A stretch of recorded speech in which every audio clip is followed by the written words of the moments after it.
দেখো আজকের লাঞ্চ খিচুড়ি রেডি হয়ে গেছে। ওপর থেকে একটু সামান্য ঘি দিয়েছি, আছে পাঁপড় ভাজা আর আচার, মালদার ভুট্টার আচার, দারুণ টেস্টি।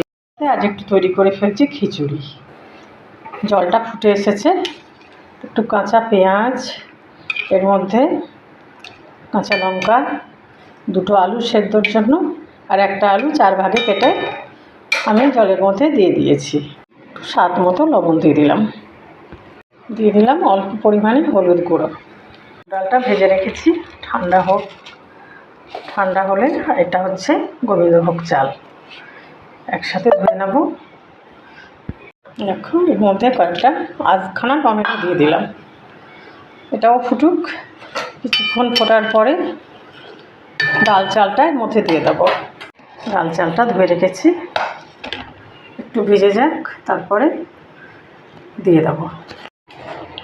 অনেকক্ষণ ধরে জলটা ফুটছে, এবার আমি ডালটা এর মধ্যে দিয়ে দিলাম, নাড়াচাড়া করে দিলাম।